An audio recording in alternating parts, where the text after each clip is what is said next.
On commence avec Amadou Gueye, coordonnateur de Xëyu Ndaw ñi à l'AGETIP, président du mouvement Yitte Sénégal et initiateur du programme Ndaw du Toog, qui plaide pour une nouvelle approche face au chômage des jeunes. Interdiction des conseillers municipaux d'accéder aux locaux de la mairie de Dakar. La société civile dénonce: si les conseillers sont interdits d'accès à la mairie de Dakar, le collectif des organisations de la société civile pour les élections rappelle qu'une telle mesure doit être fondée sur des dispositifs juridiques respectant les droits constitutionnels des citoyens. En effet, la décision du préfet de Dakar n'est assortie d'aucune mesure visant à interdire aux conseillers municipaux l'accès à la mairie et appelle les autorités compétentes à veiller à la protection de l'intérêt public et au respect des droits fondamentaux. Voilà, mu nekk société civile bi li nga xam ne ñoom ñooy réagir face à la situation des conseillers municipaux de la mairie de Dakar, ñoom ñi nga xam ne dañ leen a interdit li nga xam ne mooy l'accès à l'hôtel de ville de Dakar ginnaaw ba ñu déclaré démissionnaire l'honorable député maire Barthélémy Dias. Arriéré de salaire, servage des avantages sociaux, arrêt et certains services, entre autres révélations du syndicaliste des agents de la Poste Gorgui Yacine Boye. Détail d'une galère triple XL. Voilà, on est le 19 décembre, c'était hier, mais les travailleurs de la Poste n'ont pas perçu les salaires du mois de novembre, alors qu'il fut temps on recevait le 13e mois à pareille heure et nos enfants célébraient l'arbre de Noël. Voilà, mu nekkoon suñu invité démb bi nga xam ne moom lañ dalaloon ci plateau bi muy liggéeyee foofee ca Poste.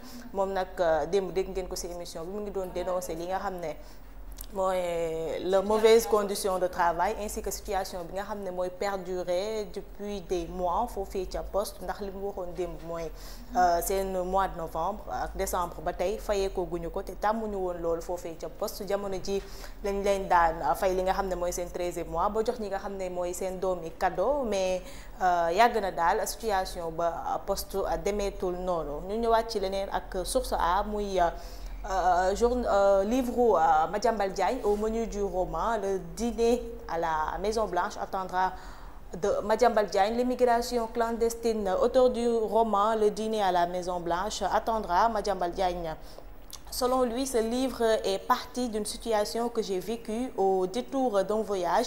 J'ai rencontré des jeunes qui partaient dans une aventure périleuse et ils savaient qu'ils peuvent y laisser leur vie. Ma plaidoirie, c'est de montrer aux jeunes qu'ils peuvent s'en sortir dans leur pays. Selon Maître Aïssata Tall Sall, présentatrice du roman, dire que nous allons arrêter l'immigration, c'est prendre ses rêves pour des réalités. Voilà, Madiambal démb, je pense ci benn hôtel de la Place fii ci Dakar doon présenté li nga xam ne mooy ab livre bi nga xam ne moom moo ko daal di bind, intitulé ko voilà, le dîner à la Maison Blanche attendra. Moom ak Maître Aïssata Tall Sall ñoo doon présenté bi le livre bi nag liñ ciy daal di wax mooy la migration irrégulière, maanaam gaal gi ak mbëkk gi. Madiambal nag nee na li mu basé ba bind livre bi mooy li nga xam ne du ko dund ndax da doon voyager, ci la dajee ak ay ndaw yi nga xam ne dañ doon jël gaal gi pour daal di dem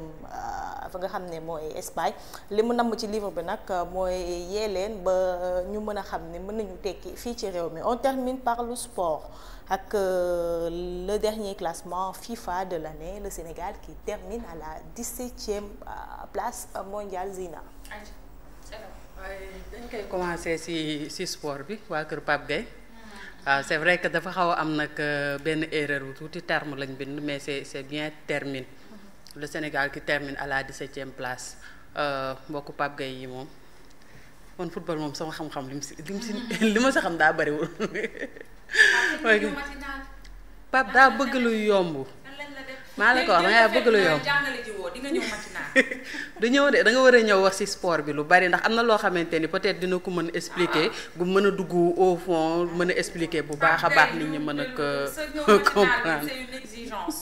daa bëgg lu yomb de du ñëw bu ko weesoo ñu ñëw suñu confrère bi suñu doyen Madiambal Diagne comme ni ñu ko xamee rek dafa génnee démb son premier roman daan na génne mais cette fois-ci c'était un roman qui a été bien apprécié je dirais ñi nga xamante ni jot nañ ko lire ànd ak moom démb ci présentation bi ñu fàttali ne ko suñu doyen Ibou Fall moom tamit moom moo def préface bi moom du ci doon wax loo xamante ni dafa jëm ci immigration irrégulière bi mu doon raconter l'histoire d'une jeune fille qui a eu des problèmes avec ses parents daal di amoon benn viol amoon benn grossesse daal di jël yàq ko après papa ji génnee ko mook yaay ji ñu génn dem après elle est partie à l'aventure avec sa maman ñu doon dem Nicaragua nee na foofu lañ commencé woon seen aventure léegi nag moom nee na li ko inspiré mooy bi muy un jour dafa jógee ci voyage léegi dans l'avion dans le vol mu daje fa ak un groupe de jeunes yoo xam dañ doon dem Nicaragua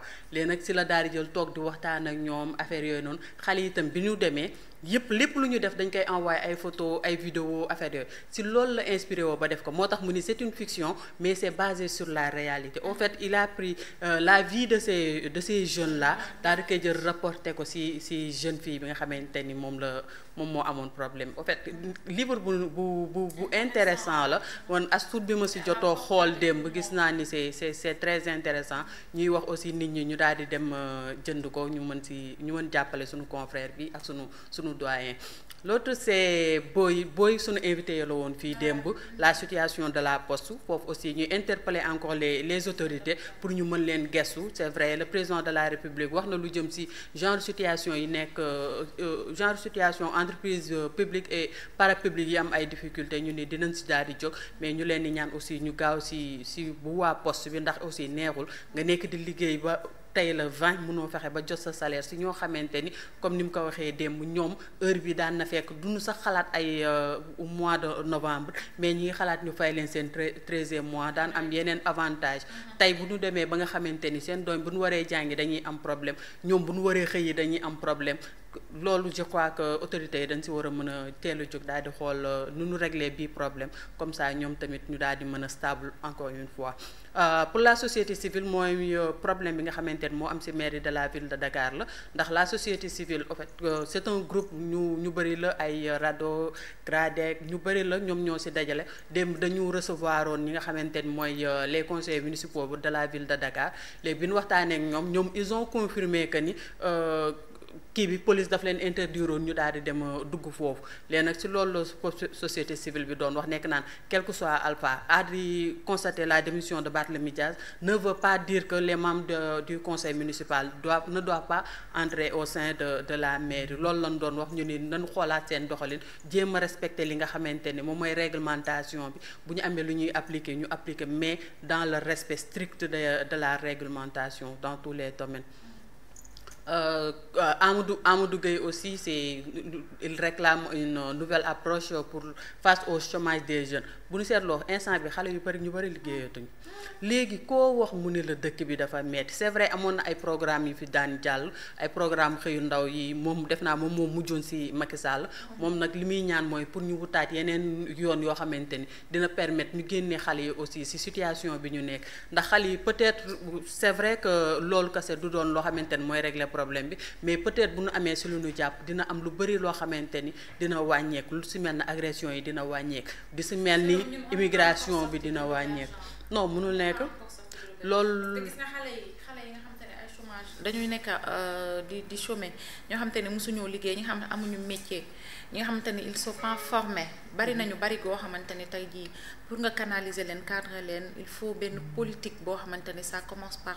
li ma daan wax rek par le commencement ça commence parc industriel yi fi président Macky Sall bàyyi yi nga xam ne mën nañ leen former ci biir ñu génn liggéey foofu sans pour autant ñu bouger. cela dépend de l'approche am na yu mu commencé tout am na yu mu def Diamniadio Touba aussi yaakaar naa am na. moo tax ma ne cela dépend de l'approche politique bu ñuy am xam nga am na loo xam ne boo ko yemalee ci say militants ça passe pas.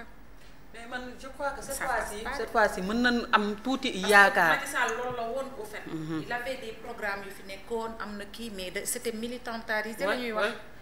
seen boo bokkul ci ñoom clientèle politique boo bokkul ci ñoom duñ la ci te ñii nii gis nga njaay lu mu mujjee woon il a fallu que Bassirou ne leen il faut arrêter, je suis le président de tous les Sénégalais.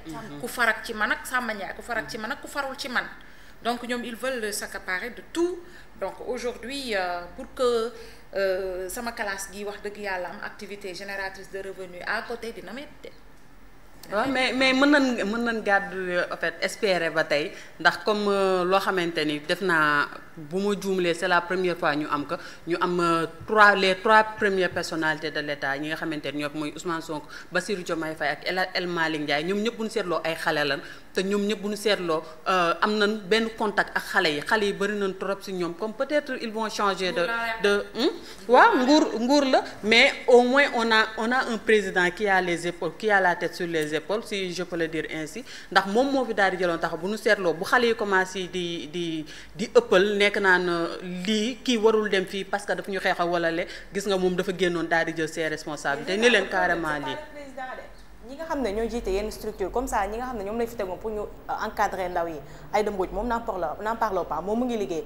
mais FONGIP ki fa nekk moom day dàkke rek. dégg naa kooku tam gis naa ne mi ngi war di dàqe rek.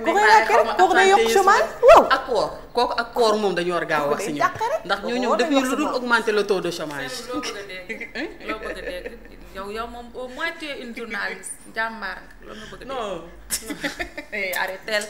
non mais qu'on se dise la vérité la dame de FONGIP ak ki nekk port moom ñaar yooyu peut-être on peut dire suñu jeunes yi ñuy diriger yi nga tudd na dañoo am non mais déedéet dama ni en fait li ma wax c'est très clair le président dañoo am ay conseillers si am nañ ay conseillers fàttaliku benn affaire Seynabou Abdou Diouf ba mu ne man yëguma woon ne meew day jaay mbuus juróom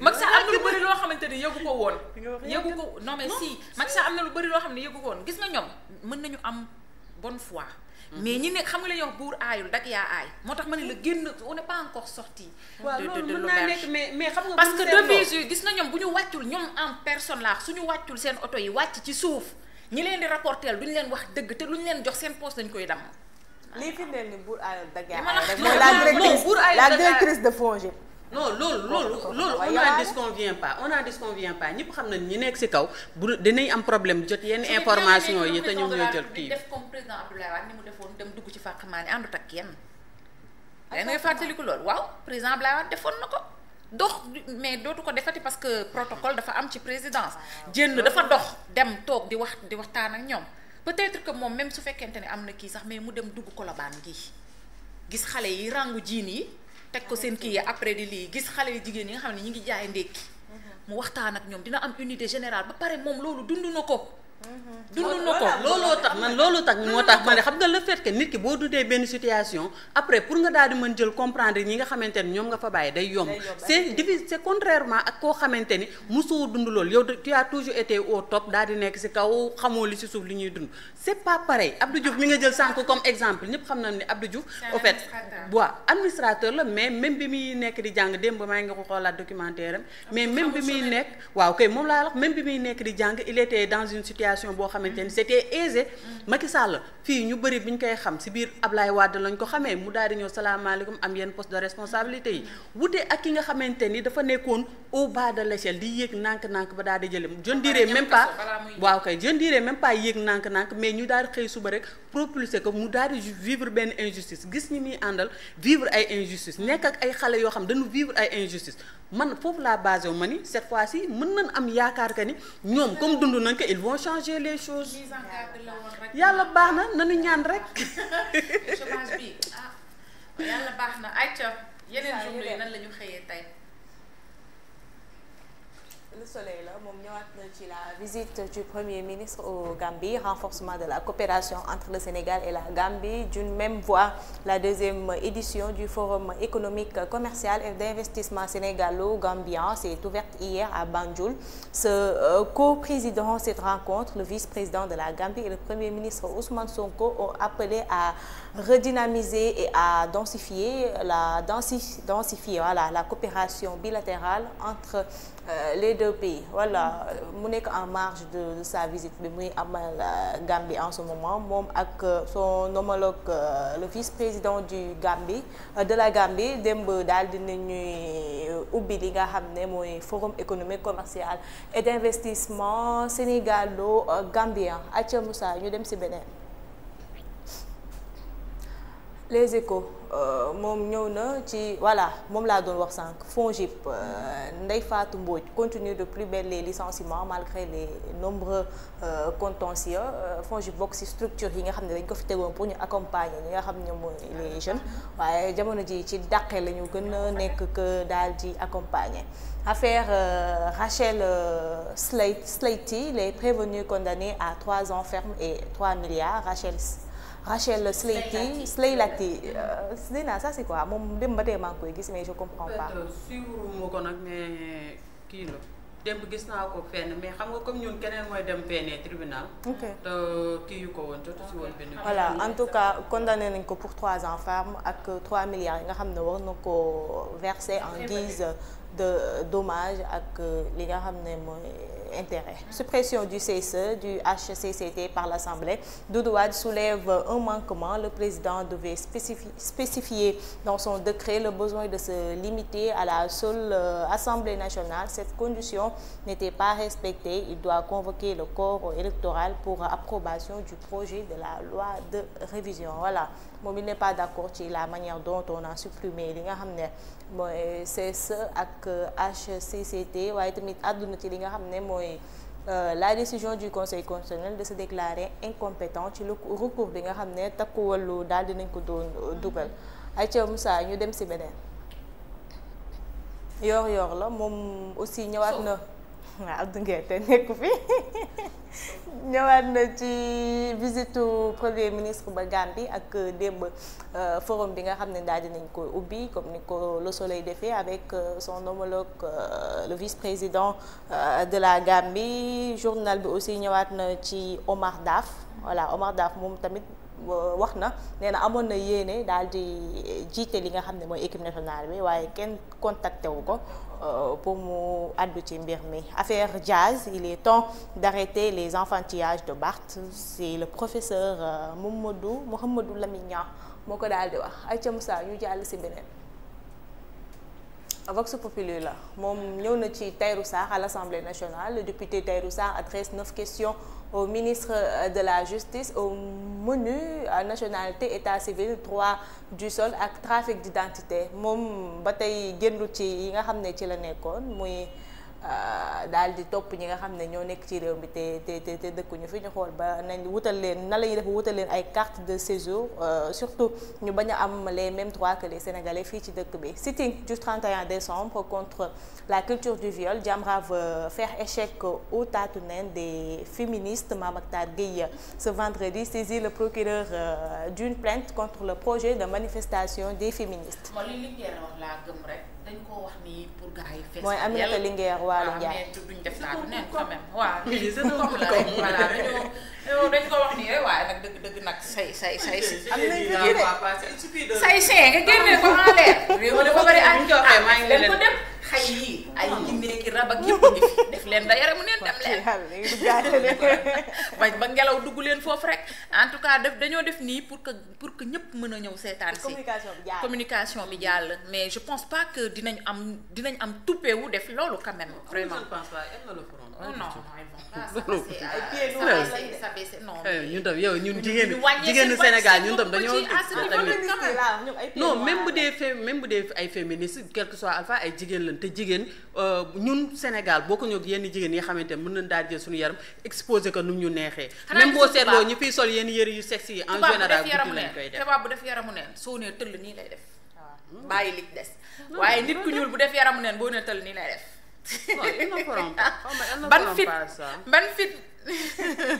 ban fit la ñuy am ñëw def loolu ñuy wax noonu neen googu di naan dañuy kii loolu Mame Mactar Gueye kii wër rek alegal nee na dina saisir procureur non dañuy kii nii rek comme la rek gaa yi ñëw waaye du ñu ñëw voilà duñ ko def ba pare xam naa nag fan yi am na liggéey ndax temps yi xam nga dafa noppi woon réseaux sociaux yi ñoo woo Mame Mactar dañ koo tàggee nit a ñëw kaa wax si la nga def askan rek Mame Mactar Gueye moo njëkk a génn ak a ñëw seytaane voilà journal bi aussi ñëwaat na ci Mbappé comment il s'appelle encore Ngagne Demba Touré or phosphate zircon ciment ak fer moom moo jiite SOMISEN. La SOMISEN lance un vaste audit financier des sociétés minières voilà. man nag j'ai l'impression que ñu ngi déglu Nguer nag parce que Nguer ne woon na ko man li nga jiite laa xamul lan lay liggéey ak lan lay jëriñ structure bi lan la. société des mines du Sénégal. waaw parce que ñun gisaguñ dara loo teg wala loo kii wala loo Nguer dana ko yow Bart moo la ne parce que Bart def na mi bilan mais yow 9 mois xamuñu sa foo ne loo dirigé ak yooyu xam naa loolu tax ñu xëy def nii de yàlla baax na. day sabote da doon déconné day fo ay ci ñu voilà Barthélémy Diaz aussi démb ci interview bi nga xam ne accordé na ko 7TV ak Sen TV Bart solde encore ses comptes avec Sonko. Ce sera le début du commencement le jour où ils me feront perdre définitivement mon mandat de maire. ñëwaat na aussi ci li nga xam ne teg nañ ko ci ay daan muy radier ko Assemblée nationale. De toute façon moom nee na il va lutter pour reprendre ces 2 postes mais pour le cas de l'Assemblée nationale daf koy bàyyi ak ki nga xam ne mooy son petit frère Pape Djibril Fall. mais ce qui en est de la mairie de Dakar moom bakkan bi la ci teg voilà noonu la ko daal di waxee démb ci interview bi Aïcha Moussa ñu dem si beneen. L'Observateur à sa une moom il a accordé un entretien à El Hadj Mamadou Seck, le DG de la Sococim, qui brise le silence. L'État doit créer les conditions d'une équipe fiscale. Le ciment décarboné pourrait coûter moins cher avec des matériaux locaux. Nous avons injecté près de 30 milliards de francs CFA dans la ville de Rufisque à ceux qui disent que l'État a cédé à 10% de part dans le capital de Sococim. Ñoom tamit on dirait qu'il traverse des moments difficiles avec le fisc. Bokk na ci patronat yi nga xam ne fisc bi laaloon na leen ba tax na l'Observateur a accordé un entretien à El Hadj Mamadou Seck. Enquête sur Clara Gaye, Racky Aïdara, les dessous d'une rivalité sulfureuse. Turpitude d'un ménage à 3 voilà ñaari jabar yu doora yi ak ni ñuy yàkkante ketame ci réseau yi. Aïcha Moussa ñu dem. dëgg yàlla ma ci parole. foo far c'est Clara wala. Allahu waahidun rek yàlla kenn la nag. ñaari seede te ñoo bokk seen door. dara sa nañ ci génn. Allahu waahidun yàlla kenn la waaye man sama yoon da cee ne. dooraa ngi noonu nañ ko lekk. dooro mi nga xam ne am na lu ko doy sëkk. en tout cas daal lu mësta am bu amee gan gi la. jabar na la jik classement FIFA comme source a nu ko defee le Sénégal termine l'année à la 2e place en Afrique et 17e sur le plan mondial waaw dafa mel ni daal 2e bi Afrique moom ñu ñoo jël 2e mais sur le plan mondial 17e la ñu daal di jël. xam nga man nag classement bi xaw ma ko woon au fait donc. jëluñu daal c'est bien xanaa Maroc moo jël premier kon. enfin peut-être. parce que man vraiment les champions d'Afrique. nee na Maroc moo jël premier. bi Coupe d'Afrique bi paase Maroc non Côte d'Ivoire. waaw nee na Maroc moo jël premier parce que Maroc defe naa. Maroc ñoom ñoo exploit bi ñu def ci mondial bi. waaw ñoom ñoo jëloon 2e mondial si. exploit bi ñu def ci mondial moo leen indi à la première place donc Sénégal perte place am quand même. mais Côte d'Ivoire moom moo Côte d'Ivoire loolu kii la woon rek sama ñoom maam Fayal lañ demoon Ségou lañ demoon seeti sama ñoom maam yu yëngal ndaay ak mami wata génn ci ndox mi sànni pétard. mami wata da doon ñëw si tribune bi.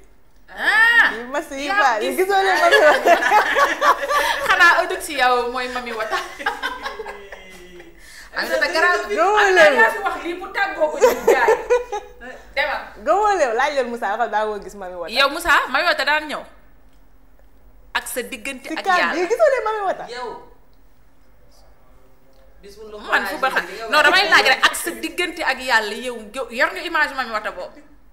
yéen kan bi am na ku doon solu mami wata. da doon solu mami wata. waaw da doon solu mami wata waaw d'accord da doon sol loolu yëpp nag ay xërëm la woon rek. ma ne ko Côte d'Ivoire. ba pare yaa ngi nii di dem lune de miel nga wàcc fi grosse boobu bi yàlla baax na ay ca jox ko photom bi n'oublie pas de mettre ou d'ajouter le Diop madame Diop Aminata Ban Diop inchallah juste